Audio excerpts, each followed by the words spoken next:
زیارت ہفتے کے دن ہے، جمعے کے دن رات میں آنا، یہ ہمارا ایک طریقہ بن رہا ہے۔ اللہ تعالیٰ یہ طریقے سے ہم سبوں کو پھر سے ہٹنے کی توفیق عطا فرمائے۔ حضرت نور المشائخ علیہ الرحمہ میرے دادا کا کیا معاملہ رہتا تھا، جب آتے تھے تو ریٹرن ٹکٹ نہیں لیتے تھے، 10 دن 11 دن یہاں پر ٹھہرا کرتے تھے، بزرگوں کوئی جانے کی ہمت بھی نہیں کرتا تھا۔ لیکن افسوس کی بات ہے آج ہم کو دنیا اتنی اہمیت ہو گئی ہے اس دنیا کی، ہم تاریخ معلوم کر کے آ رہے ہیں کب ہے دن، ہفتے کا دن ہے، لہٰذا ہفتے کو پہنچ جاؤ، زیارت کرو، اتوار کو واپس ہو جاؤ۔ بزرگوں غریب نواز خوش ہوتے ہیں یہ زیارت سے، بتلائیے غریب نواز خوش ہوں گے کیا ہے زیارت سے؟ بزرگوں وہ تو ایک مزار ہے، حقیقت میں غریب نواز کو اگر دیکھنا ہے تو ان کی صحبت میں بیٹھ کر ہم کو دیکھنا ہے۔ بزرگوں یہاں پر آئے ہیں تو صرف خبر کی زیارت کے واسطے نہیں آئے غریب نواز کی، بلکہ غریب نواز کو دیکھنے کے لیے اللہ ہم کو یہاں پر لایا ہے۔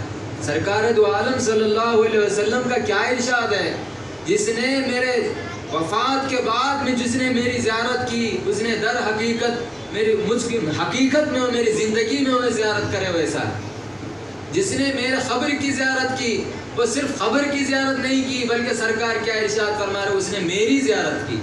بزرگوں ان کے نائب ہے، یہ نائب رسول ہے، بزرگوں عطائے رسول ہے، جانشین رسول ہے۔ ہم یہاں پر آ کے قبر کی زیارت کر کے جا رہے ہیں تو کیا فائدہ ہوگا؟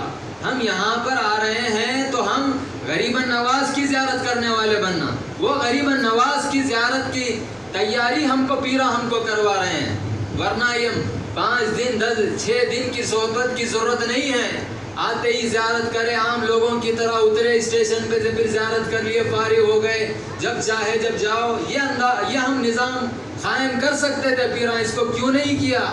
پہلے اللہ کے بندوں کی تربیت ہو، ان کی غفلت دور ہو، ان کو اللہ کا محبوب بندہ بنائے ہو، بزرگوں ان کے اندر ذکر جاری کرو، یہ کیفیت ان کی پیدا کرو کہ جب وہ قدم رکھے روزے میں تو غریب نواز ان کے اوپر نظر ڈالے، غریب نواز کی نظر ان کے اوپر پڑے، ان کی نظر جب ہم پر پڑے گی اللہ ہم پر ضرور فضل فرمائے گا۔ ویسی زیارت کی تیاری اللہ والے کروا رہے ہیں، اللہ ویسی زیارت کرنے کی ہمیں توفیق عطا فرمائے۔